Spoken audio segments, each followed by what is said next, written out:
Good afternoon, everyone, and welcome to today's webinar hosted by Region 10 chapters of HFMA. Today's webinar is titled Cyber Threats. Is your organization as prepared as it should be? Today's event is sponsored by KeyBank as well. Before we get started, I would like to review a few housekeeping notes. All phone lines are on mute to avoid interruptions during the broadcast.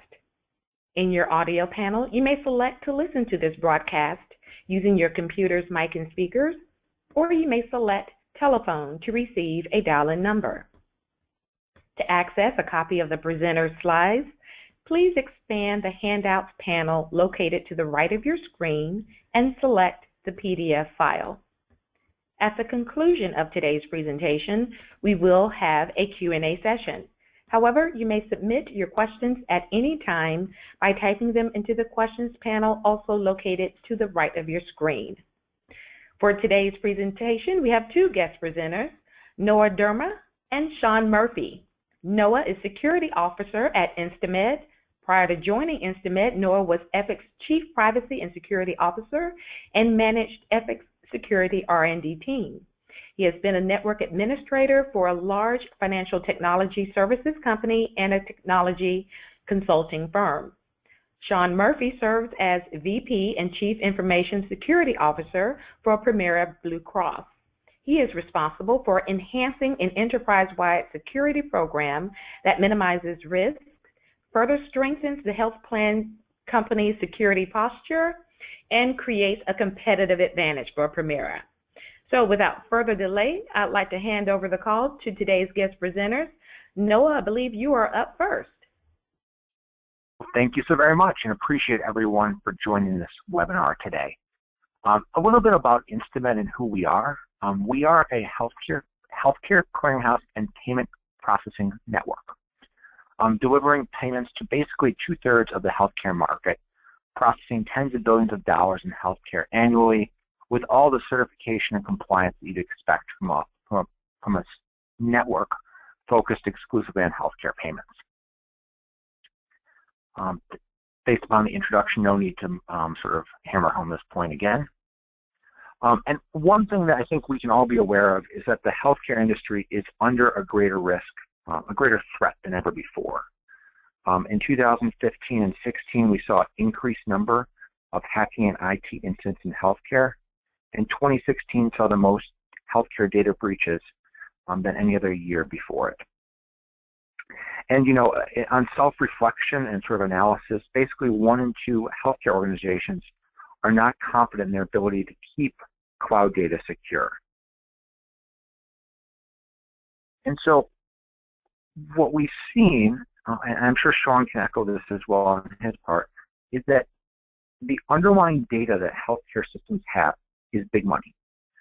Everything from as simple as a credit card worth $12 if it's a full credit card number, to perhaps Social Security information, $250 to $400, perhaps even the driver's license that's on file at the health system for $100 to $150, and then probably more atypical, but full bank credentials valued at over $1,000 on the black market. And these prices sort of ebb and flow based upon supply and demand principles. When you see a large-scale hack, you may see the market actually flooded with credit card information and a slight decrease in the value. But what that means is that there's a real risk to healthcare organizations that can't be ignored. These are just some standard metrics here that we've seen across the industry that a typical data breach, you're talking at somewhere around $7 million worth of the cost to the organization. And that doesn't necessarily include the reputational risk. And then you talk about sort of the operational impacts of the costs associated with manual posting and reconciliation and doing these efforts manually to meet PCI compliance. And then perhaps the most impactful number is that over 6 out of 10 consumers would think about choosing another healthcare provider if there was a security breach. And we're seeing about 1 in 3 actually will change. So 2/3 say it's important, and then of those, 30% are actually willing to change. And so one of the key things that I think is important for us to all understand is the distinction between security and compliance. If you think about what security is, it's the tools, technologies, and best practices that are layered together to make sure that the underlying data that your organization maintains or that you trust to a third party is maintained and secured. So it could be some simple things as having data loss prevention tools installed on workstation, having virus scanners, anti-malware, knowing the right people to contact in the event of a potential security issue, updating and patching a Windows machine or your Macintosh machines. In contrast, compliance is really about regulatory requirements that must be met, sort of the checkmark box of things. And what I like to remind people is that you can actually have all three options in the world. You can have security, and picture on the left here is an encrypted credit card swipe. And what's really nice about that is that makes sure that all the cardholder data that is leaving that device is fully encrypted and can only be decrypted by the person who provided you with that terminal, furnished it. And so that's a way of keeping your healthcare organization's credit card data secure. On the other side of things, you can be fully compliant. So you could make sure that your organization is fully aligned to the standards that are set out requiring you to keep credit card data secure, and that standard is called PCI DSS. And then, of course, you can have the overlap, which is a complete security program that is also compliant. And I think I'll get to this in a few other slides, but a classic example of the compliance sort of conundrum is that Target, about 2 months before their major credit card breach, was judged to be fully PCI compliant. And so that's a great example of where you can be or believe that you're 100% compliant and have checked the box and done the right things, or believe that you have, but in reality you have a security issue still at hand. So what we want to do here at Instamed and what we want to help you do is for you to remain secure and compliant, and also for our platform to be secure and compliant.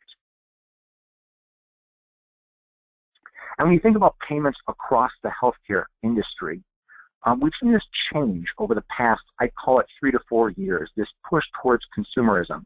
The expectation that I will be able to log on at night and pay my provider the bill, much like I can pay my cable bill, heating bill, etc. We've also seen the growth of digital wallets, so Android Pay and Apple Pay in particular. The ability to do NFC communication, again, sort of Android Pay and Apple Pay. The ability to have EMV, that's a chip and PIN devices where you dip the card into the reader. The desire to have encrypted devices to keep credit card data off your network. And then finally, the updated standards that the PCI Council has been putting out, revising them routinely. We're now on version 3.2. And so what we see is the expansion of both the form of the payment and also the channel. We see the expectation, as I mentioned earlier, about digital wallets, the expectation that perhaps I'll even be on my online banking portal and make a payment towards my healthcare provider through there. Of course, an online portal directly from your provider is common, offering a point of sale option, so when perhaps the guarantor or patient is checking in or checking out at the office, the ability to either set up to pay the balance immediately or set up a payment plan if it's a little more than expected. The ability to do IVR integration and automated phone payments. The idea that I, as a consumer, should be able to use the form factor that I'm most familiar with. So if I'm an iPhone user or Android user or really like my iPad, the expectation that the method that I will be presented with it is the method that I'm most comfortable with. And then we think about some other technologies, and they've been out there in the field for some time. One of them, of course, is just traditional mail-in pay. So the ability for a guarantor or patient to write a check and have that sent via the postal mail into the healthcare organization. And then perhaps the last channel, which we sometimes overlook, and that's the ability for retail location payments. When you think about sort of the underserved in the community, perhaps those who are cashing their paychecks at a Walmart, the ability to cash that check at Walmart, go ahead and pay off, let's say, your heating bill, and at the same time efficiently pay off your healthcare bill or a part of the healthcare bill as you can afford. And what we've seen here at InstaMed is that the more handoffs that occur in this transaction, the harder it is for you to either understand the security posture or the compliance of those entities. And that goes back to that slide about 8 slides ago, which is that if the device is being given to you by one group, if there's software from another that you're using, that you as a merchant are using, if there's a processor, that's another entity, and then finally funding your bank. And what we here at InstaMed have done is we are the providers of the device. We integrate with various practice management systems and also offer an online portal, and then of course process it. So we can consolidate that down for you so it's one security program to understand and one compliance program to understand. So taking a step back, when you're at your organization and you purchase some new software, one of the things to see is whether or not that software is directly taking credit card data. If it is, there's a standard that the PCI Council put out, and it's called the PADSS standard, Payment Application Data Security Standard. And you should go to the Council's website and take a look at the vendor and make sure they're in good standing, and then ask the vendor for their PADSS implementation guide, because that will you through how to properly set up the application to it in a PCI compliant manner. And so from a PCI compliant, that applies to anyone who's touching the credit card data. So classic examples of that would be processors, financial institutions, and you, the merchants. It applies to any entity that's storing, processing, or transmitting that cardholder data. And what you need to make sure of is that even if your employees are just entering onto their keyboard, that you fully protected that cardholder data. And that's why we recommend putting an external keypad to securely encrypt that credit card data to keep it off your network to help maintain your PCI compliance and make it easier to do so.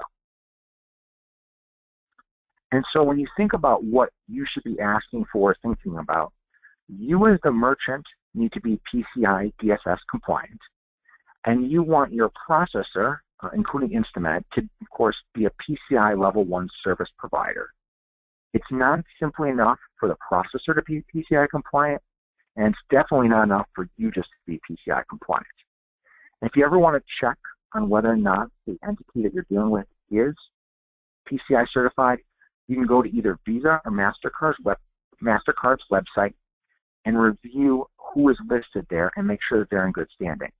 I personally never take anyone's word at it. It's a pretty easy website to go to, and you just look at that registry listing to see if they're in good standing.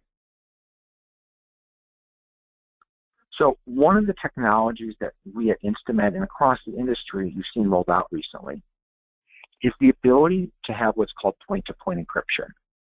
And the idea is that to address the cybersecurity risks and the general security risks of processing credit card data, is that you keep all the credit card data off your network.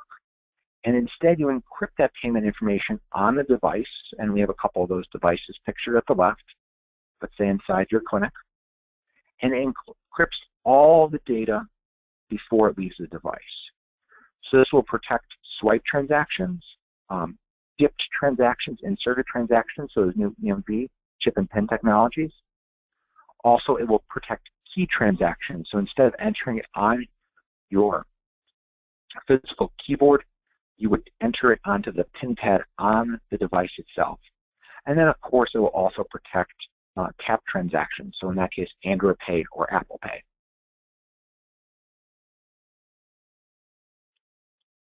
The other sort of gotcha that I always encourage organizations to think about is you want to provide some sort of online portal that allows your patients, the guarantors, to pay their fee, pay their bills in an efficient manner. And there's this huge difference between processing it directly on your server, which results in 330 plus controls.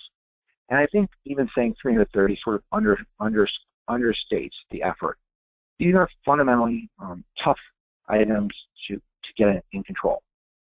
There's definitely organizations that have done so, but it requires a significant operational expense. You're going to want to coordinate with your IT team, with your security team, with whoever's providing the portal, so perhaps your web development team, and then, of course, with operations as well.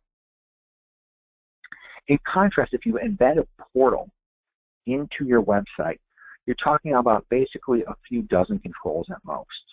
And so there's a real distinction between having that credit card data flow through your website in the processing scenario and simply embedding a portal being provided by a service provider such as InstaMed. It's a lot easier to do that embedded portal solution. So I talked about this a little earlier, and one of the things to remember is that EMV is here to stay.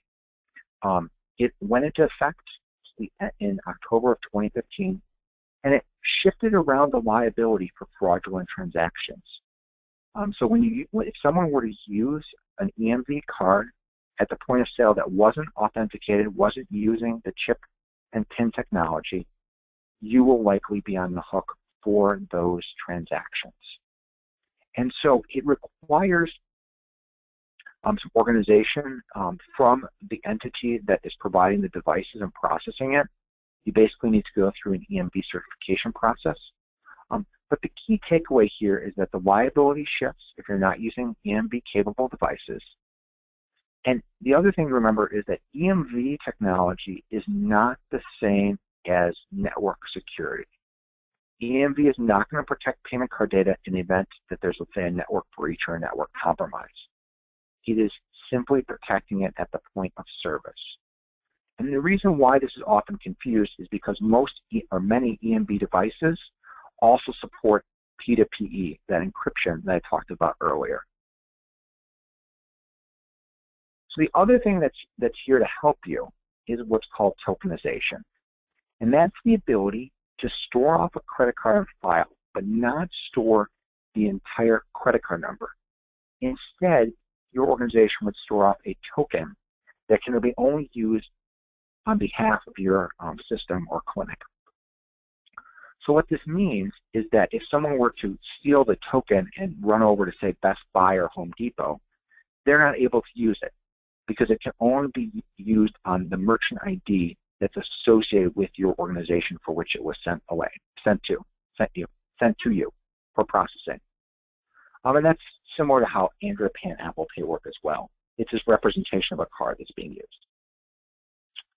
And so here's just a sample of some embedded portals that you often see in healthcare.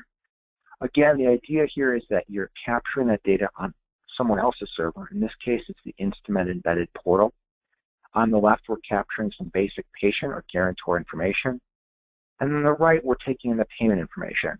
In this case, having the option of both taking a credit card or, for those who prefer, linking in a bank account and using an e-check scenario approach. So let me hand it over now to Sean. Sean? Hello there. Well, thank you very much, Noah. I appreciate that. And welcome, everybody. I think as I was listening to what Noah was presenting and, learning some new things today, I see a segue between, his area of presentation and then what I'm going to cover here a little bit from more of a practitioner's perspective, as I am currently the Chief Information Security Officer at Premera Blue Cross, just outside of Seattle, Washington. And prior to that, I was the Chief Information Security Officer for a company called Leidos, and they had a health business unit that provided healthcare consulting services and other types of services to government and private sector healthcare organizations. But the point of all that is I was reminded through Noah's presentation about the overarching concepts in healthcare today that the attackers, the cyber attacks, the hacking, the nation states, the organized crime that are targeting healthcare now, it really is happening. It is big business, and the information is being monetized. I remember, gosh, it was only about 2 years ago, maybe 3, or inside of 3 years, that I was having a conversation with a colleague, and over dinner, and which is a weird place to have these kind of conversations, I guess. But the conversation was around whether or not healthcare information was monetized, or it could be monetized. Who would want it? And subsequent to that conversation, I've done different presentations or had other conversations, and that question comes up: how do they monetize healthcare information? Why do they want it? And it starts with the fact that within healthcare information, of course, there is demographic information, Social Security numbers, credit card numbers, all that information that they traditionally got from other industries. But those other industries have, I think arguably have put in better control systems than the healthcare industry has done. We've been a little late to the game, admittedly. So that information is available within the medical record. But with a full medical record, you can also do things like parse it out and obtain medical care fraudulently to include prescription medication, which can be sold on the black market, and it just goes on. And so it really is monetizable, if that's a word. But you could certainly, it is big business, as Noah pointed out, and I think is a great segue between his conversation and then my conversation. And specific to this audience, what I hope you'll come away with, as I describe kind of my experience and kind of what I've seen in the industry, not only at in my present capacity, but also just the experience over time, is that there's a significant return on investment in the investment in security in your organizations, and that's a very important point. So a quick thing about my background: I retired from the Air Force in 2010, which is seems like a long time ago now, I guess about 7 years. But when I retired, there really wasn't a CISO type job in private sector healthcare, or what we just commonly call healthcare. Outside of the government, yes, my background in the Air Force was in healthcare, medical device security, and there certainly was, the government certainly, especially the military, had an eye on cybersecurity at the time, and were bringing that into healthcare. But the healthcare industry itself was still a few years away from recognizing that we are under attack, and we need to address cybersecurity, much like banking and retail and industrial control systems have done in the past. So in the last 2 or 3 years, the healthcare industry has started to try to catch up with cybersecurity, and so now I find myself in an industry that is with a growing profession around security. So I'll jump right into this.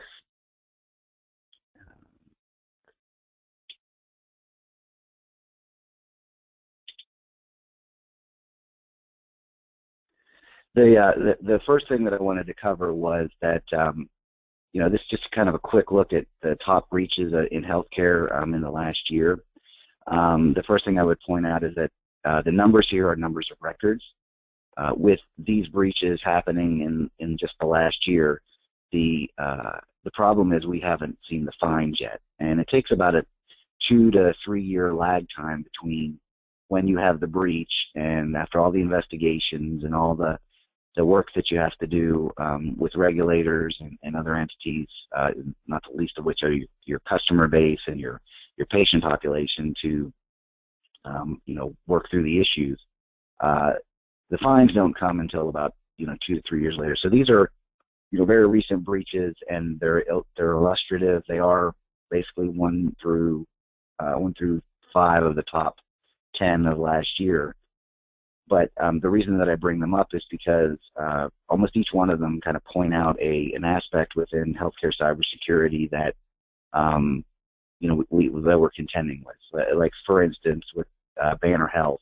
And by the way, I want to make it very clear: none of this has anything to do with trying to evaluate or ascribe some kind of judgment against any organization that goes through this. There is a very valid self-reported statistic in healthcare that over 90% of healthcare organizations report that they've been breached within the last 5 years, and candidly, it's as many as 2 times for the average healthcare organization. So breaches in and of themselves, this is not a judgmental type of conversation. It is simply things that are reported and to share with the audience for illustrative purposes. But again, back to Banner Health, that breach was rooted in the food and beverage system. So we talked a little bit earlier with Noah's area with PCI and a lot of organizations that I've worked with, healthcare organizations.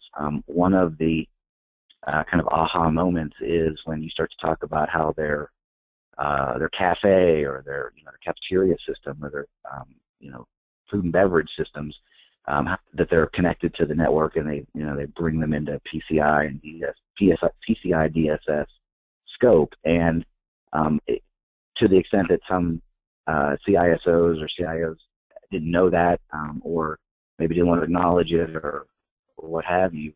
An episode at Banner Health where 3.62 million records were scoped in the breach, simply because somebody created a breach in the food and beverage system. That kind of points to, hey, taking a look at the entire enterprise when we're looking at the healthcare organization. Newkirk Products was a business associate. They were hacked. Gives me an opportunity to remind the audience about the risk that third parties bring to the healthcare organization. I admittedly do not have a lot of experience outside of healthcare, but I would submit, just through my own experience and research, that healthcare has a lot of third parties that we work with, business associates, and we share information. I want to say that there's even more than any other industry that I've heard of. I've worked in organizations and worked with organizations that have had hundreds, maybe 320, 400 third-party organizations that they had business associate relationships with, and shared protected health information with electronically. And in those scenarios, I had a slide earlier where you illustrate that downstream risk. The more handoffs there are of that information, and the less control of that information you have as a covered entity, or just a healthcare organization in general. This breach at Newkirk certainly reminds us that the third parties that we deal with can be the source of the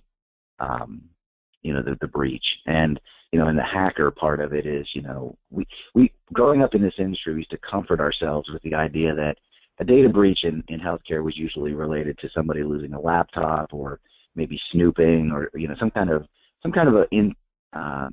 insider doing the wrong thing, but perfectly credentialed. And we can handle that. We can kind of put controls in place and kind of handle our own business, if you will. Over the last 3 to 5 years, that has very quickly eroded as the major source of breach. While insider activity is still very important, and awareness and training campaigns are crucial. They're a great tool for keeping people doing the right thing and protecting information. We also have to be aware that the outsider, like I said, the organized crime, nation states, cyber attackers, they are truly after healthcare, and they are trying to do things. And then when they steal credentials and become an insider, it's even more important to be on the lookout for them, and having the tools and the techniques and the practices in place to identify them and respond. The other breach was that I wanted to point out was with the Oncology Holdings organization. What's important here is that the breach happened in 2015, but it wasn't identified until almost a year later, about 6 months later. And the key point there is we're averaging about 270 days between when a breach happens and when it's caught, and it's usually caught by an audit, or the regulator coming in and doing some kind of work. And that's not the kind of metric we want to have. We want to have better detection and response capabilities within our organization to find evidence of breach, far far earlier than 279 days, as a statistic coming out of Symantec, which is a global cybersecurity leader in that area. The next one is a hacker. So there, out of the top 5, 2 are hacker incidents. And then last but not least, another business associate putting stuff out on the internet, probably an insider doing something wrong, but certainly not with bad intention. But it can happen just that quickly.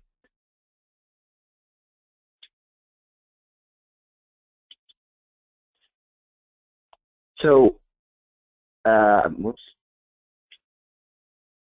So I'm underscoring the concept here that that healthcare is absolutely under attack. It is happening, and it's increasing. 2015 was the year of the healthcare cyber attack, according to the Washington Post. 2016 was the year of the healthcare ransomware attack, according to other sources. And so, coming into now 2017, we're seeing that there's 125% increase in healthcare data breaches. So, we're still on the uptick. DDoS attacks are up 83%.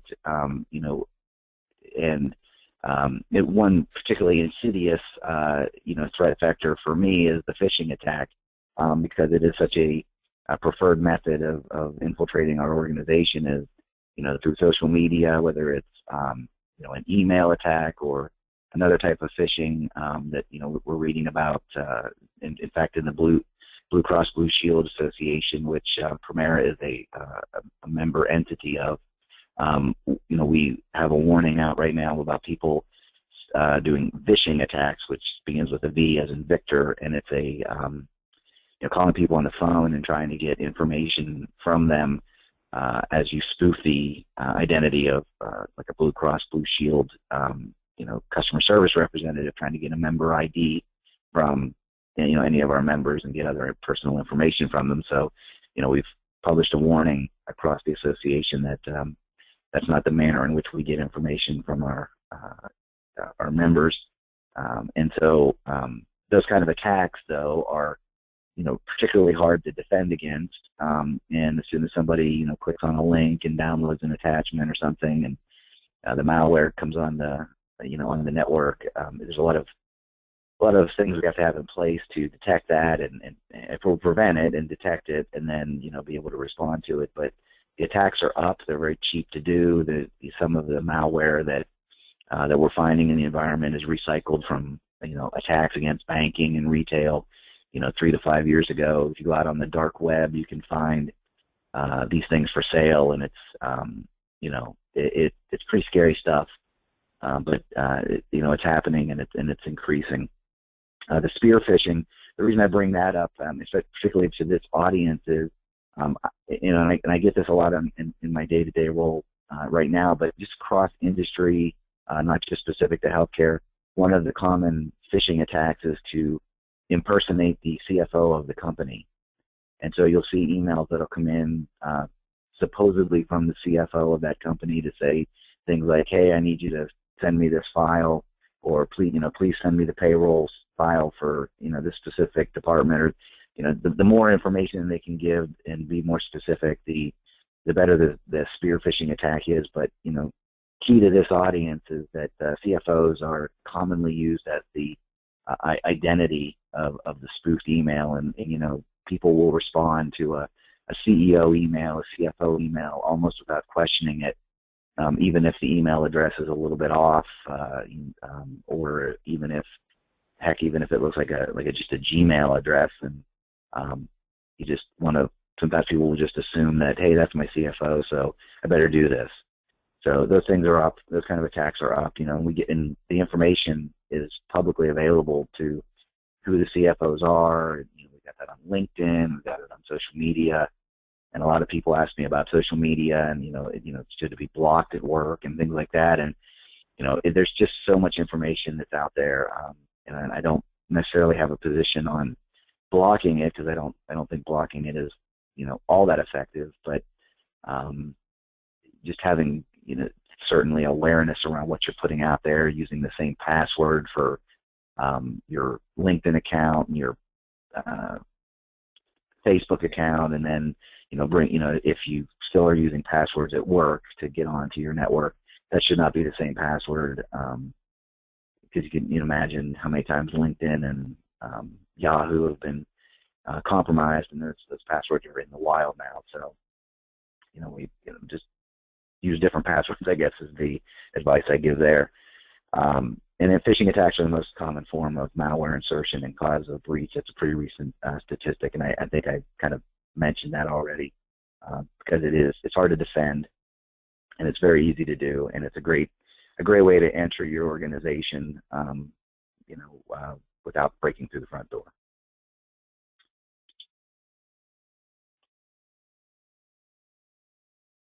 I work here in the Seattle area, and Brett Arsenault is the Microsoft CISO, and we were doing a webinar one time, and I don't know if he would appreciate me ascribing this quote to him, but he said it, and I thought it was particularly funny and true. But he said, there are a lot of jobs in security, but there is just no job security. And things keep us up at night when you work in a security, the security business. And I thought, for today, I'd give you the book answer. Here's what, according to the Proficio 2016 cybersecurity survey, this is what keeps CISOs up at night.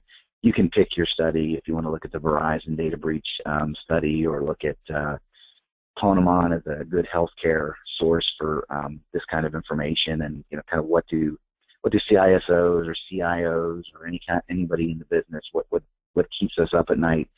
And you'll see, insider threats, and that's the number one. And I kind of inferred a little bit more earlier. We always used to comfort ourselves with that, hey, if I can just, deal with what I've got inside of the four walls of the hospital or the healthcare organization, I pretty much got it covered. But, that is eroding. So, I think over the next couple of years, you'll see insider threat as, less of a thing that keeps us up at night, but and other things will overtake it. Malware, mobile device security, web applications, all these things, ransomware.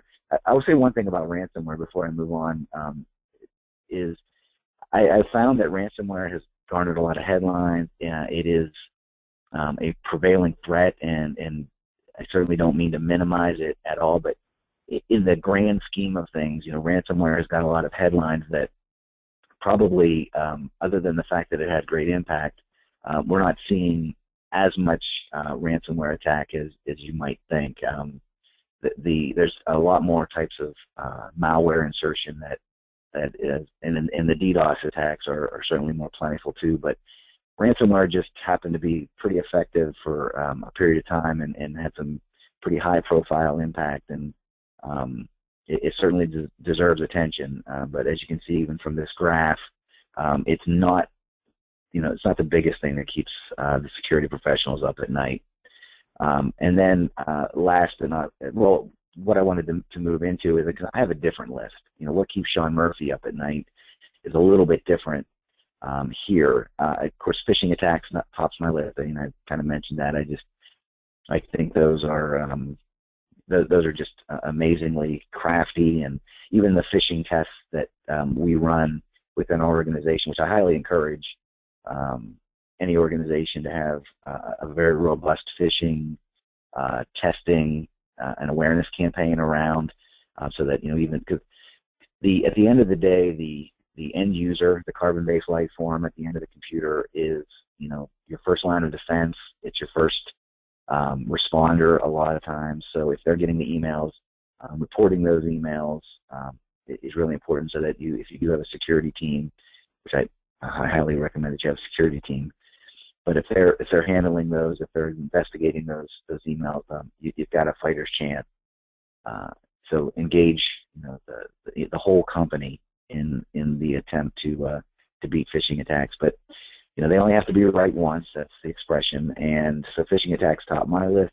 Second only to shadow IT, and I don't know that's a term that everybody's familiar with, but shadow IT is the information technology resources that end up proliferating in an organization outside of the purview or the governance of the information technology team, whether it's the CIO or whatever other structure there is. But it's just sort of unsanctioned, unlicensed, unapproved, if you will, IT activities that are going on. It used to be, bringing in a personal device and plugging into the network, and that would be an example, or a piece of software, an application that somebody would put on their computer or download and use. So it's kind of the stuff that's operating in the shadows of the approved IT environment. And in this case, it's the cloud environment. And it is way too easy for any user or any employee with access to the rich information and data on my network to just use a personal credit card, open up a cloud account with any of the large cloud providers, spin up a development environment, throw protected health information in a development environment, and then just press on, and they have a cloud environment with my data in it, and to the extent that I have the ability to prevent that data from being exfiltrated out of the network, or having the ability to stop that. It's a constant kind of struggle, and something that does keep me up at night, because even if people think that they know better, they know what to do, it's still a huge risk for the organization, and it's something that I'm very aware and have my eyes on. Is that ability to go to the cloud. So that's number 2 for me. Number 3 is complacence. And in some organizations that haven't had a data breach, complacence may sound a lot like it's not going to happen to us. We're a small healthcare organization, 3 or 4 or 5 buildings on a campus, and they're not going to come for us. And it sounds a little bit like arrogance, but it can happen to you with the number of bots and automatic external scans that go on. They'll find you. They'll find any vulnerabilities that you have, and they will exploit them. It does happen in organizations that have had issues. The initial shock, the initial work that you do to remediate can go away relatively quickly, because at the end of the day, we all have a mission. It's, the reason the organization is in business. It's not to recover from data incidents. So after some period of time, and for every organization it differs, you kind of go back to normal. And I add into that, there's always a turnover in organizations. So new people coming into the organization maybe weren't there when something happened, and so they don't know, they don't have those battle scars, if you will. So it goes into another type of complacency around it can't happen again, or we're doing fine now, and everything is better. So you have to guard against that too, because lightning can strike twice in this business, at least. I mentioned third parties earlier. I won't belabor that point, but in healthcare, there certainly are a lot of them. And then last but not least, talent acquisition. I think that's often overlooked in some of these conversations about the issues within cybersecurity, and it is about people at the end of the day. Sure, there's lots of tools. Every vendor has a silver bullet that if you just buy their tool, make all your problems go away. It'll reduce staff. Everything will be perfect. And I just haven't found that yet. And I've been doing this for over 15 years, specifically around healthcare and information security. It still takes talented people to run the tools. It takes talented people to address the process things that actually sometimes make tools not needed as much, because you're just doing the right things, and the tools are there as a safety net, if anything else. So I don't rush past the idea that I need to recruit, retain, and keep happy the people that that do this work. And in an area like Seattle, you can imagine it's really tough to do that. There's a lot of competition. And last but not least, the bright shiny objects phenomenon. A lot of this work in security is painstakingly tedious, and you've got to start projects, you've got to end projects, you've got to keep the momentum, you've got to keep the inertia going in the right direction, and with all of the competition for other initiatives, other work that people want to do, other business that people want to drive, new markets that you want to go into, whatever it is that's in the strategic plan, building in security and remaining focused on the idea that security can provide return on investment is really important. And so I'll segue into that on my next slide, I think. When I say about return on investment, I think probably everybody is relatively in agreement about the cost avoidance of cybersecurity. You want to avoid the fines and penalties, but I use this slide, which is admittedly the source of it, the Ponemon Institute, is they refresh this every year, but the numbers may be getting a little stale because this is about a little over a year old, these numbers, but the major categories are the same, and the numbers have not gone down, they've gone up. So the key points to this information is, first of all, per record, losing a healthcare record in a data breach is more expensive than any other kind of record in any other kind of industry. That's a fact borne out. It kind of goes back to the idea that they're paying more for them, but it also relates to what it costs to, with all these with the data breach, what it costs the organization to investigate and recover. And so when you do that as a per record kind of cost, it's about $233 to $250 a record. It's also measured in abnormal patient churn. So if you're in a healthcare organization, you know that every year, over a year, you lose patients, you gain patients, and that's normal churn. But after a data breach, it goes up 3.2%. And so, when you extrapolate that to the bottom line, there's a real impact to revenue. And then the key point that I try to make is that for every data breach that you hear about in the news, or that makes some kind of a notification event, there are tons of what I call near misses. I don't know what the technical term for this is, but we do a lot of investigating almost every day on things that are happening in the environment. Just plain incidents, maybe 2 to 3 a day. Not all of them rise to the occasion of getting into forensic analysis and getting real close to some kind of a notification event.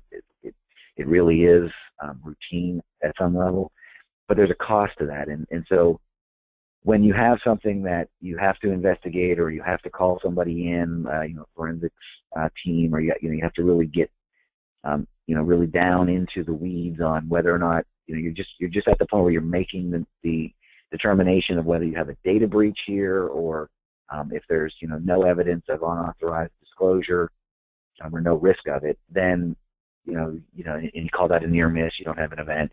But the time, the treasure that's spent doing those things costs money, and it's real money. And so when you look at this graph, while the total cost of a breach might be $5.4 million, that $0.4 million at the bottom of the detection and escalation, that happens a whole lot more than the whole stack where you're doing the data breach. But that 0.4 can happen over and over and over again in an organization that's not really not really putting the right tools, techniques, the controls in place to attend to cybersecurity. So you can avoid a lot of that cost by having the right things in place and doing the right things.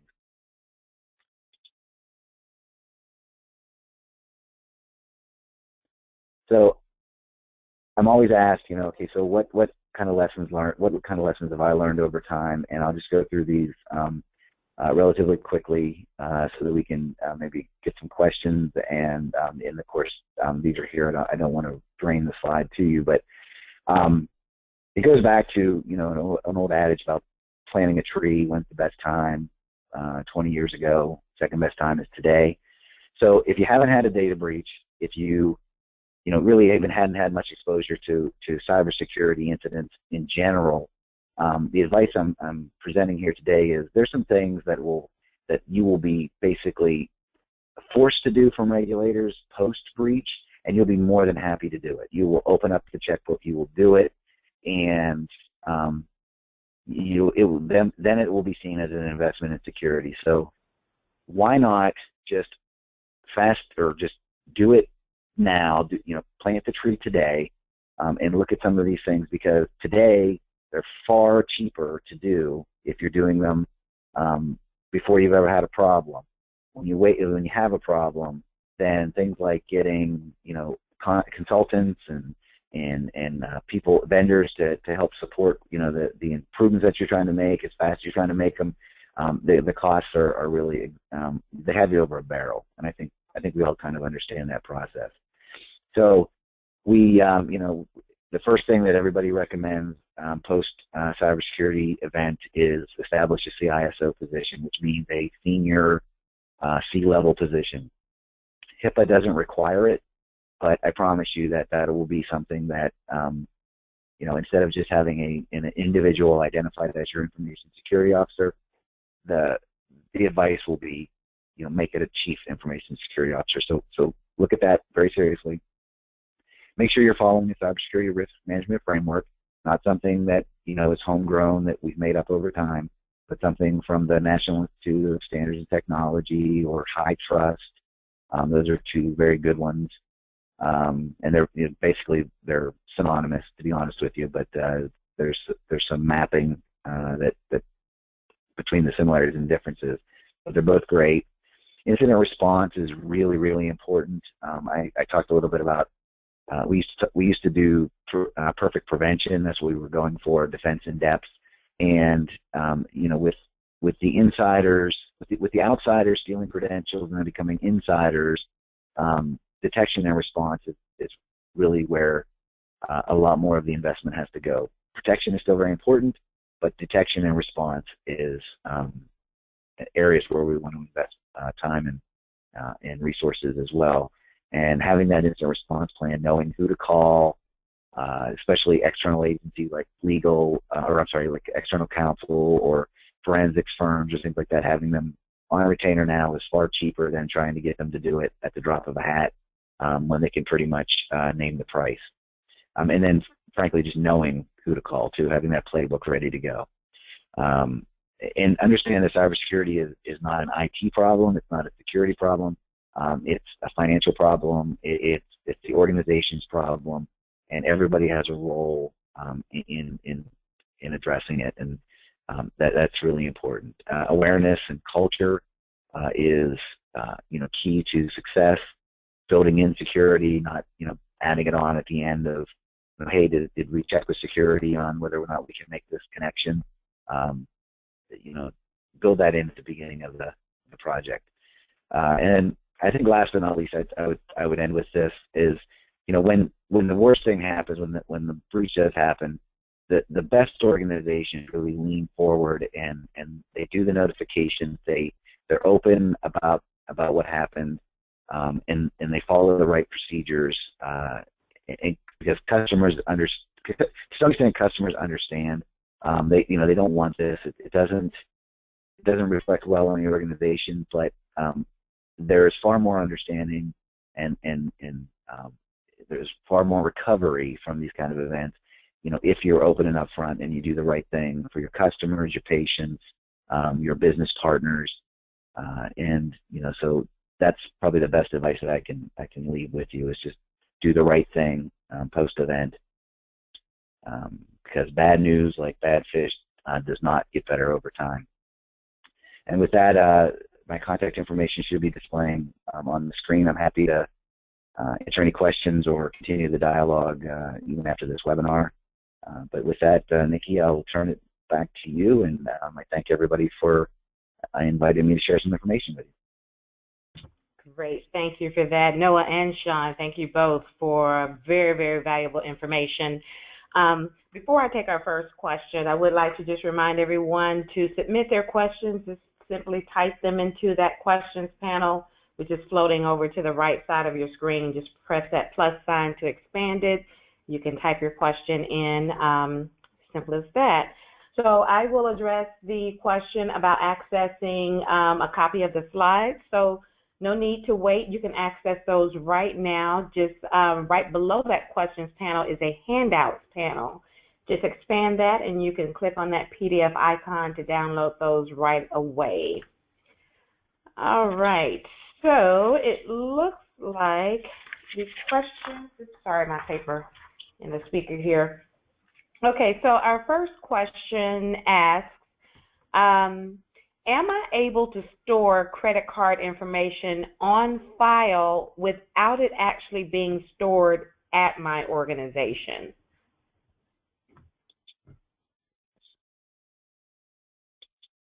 So this is Noah. Let me take that one. I appreciate the great question. So you can technically, according to PCI requirements, store off credit card information at your organization. And in fact, if you look at major internet presences, the Amazons of the world, they definitely are doing that. But in practice, you as a healthcare organization, your primary goal is delivering exceptional patient care. And so our recommendation has consistently been to let those who are specialized in the area, sort of following Sean's presentation of focusing on what you want to do and focus on your security program and the targets that present themselves and minimize those that don't need to be. And so in this case, it's better to use that token technology that I referenced to store a representation of the credit card on local, say, application or database, whatever it may be, but don't store off a full credit card number. It makes it an opportunity for data theft and also just makes the compliance aspects of it much more difficult. Great question. Thank you for that.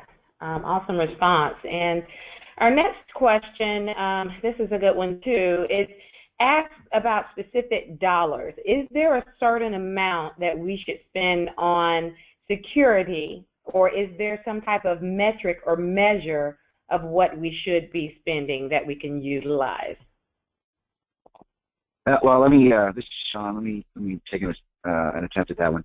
The short answer is that there's some common measures out there that go across industry, and I'll give you a rough rule of thumb.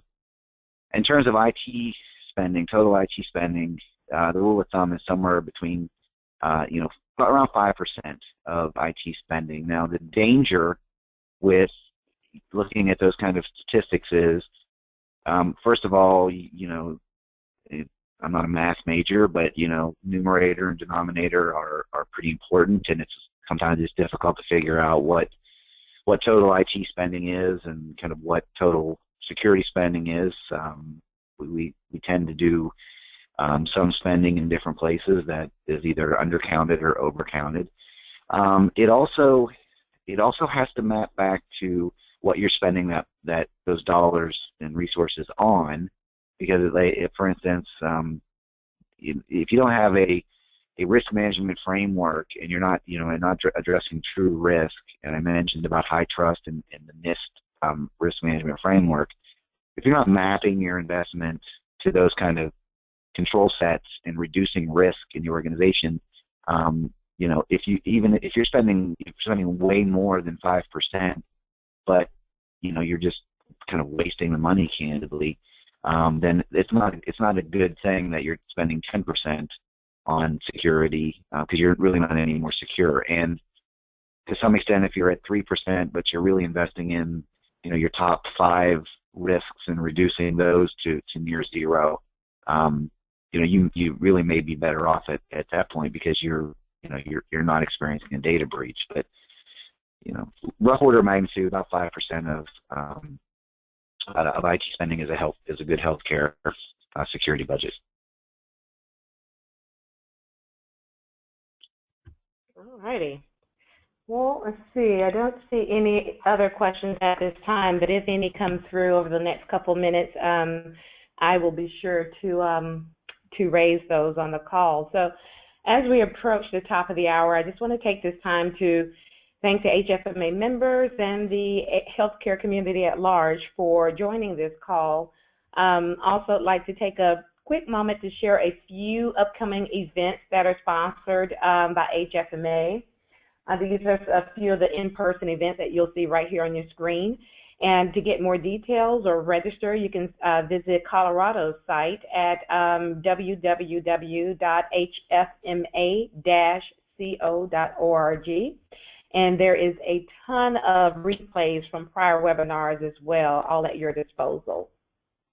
So as we wrap it up, any parting words? I'm so grateful for you, Noah and Sean, for taking the time out of your schedules to share this information with our audience. One thing I will just kind of mention is, you know, regardless, I try to keep my ear to the ground and what's going on in the GRC community as it relates to not just healthcare but abroad. And I will say that cybersecurity and cyber threats, regardless of if you see a survey of, you know, what is top of mind or what's keeping you awake at night or where your top dollar spends will go in the following year, cybersecurity seems to be right up there in that top 3. So this is certainly a very big topic that is affecting a lot of us. And I think, as you mentioned in one of your slides, I think we're only seeing the tip of the iceberg here. So any parting words from you gentlemen as we dismiss for today?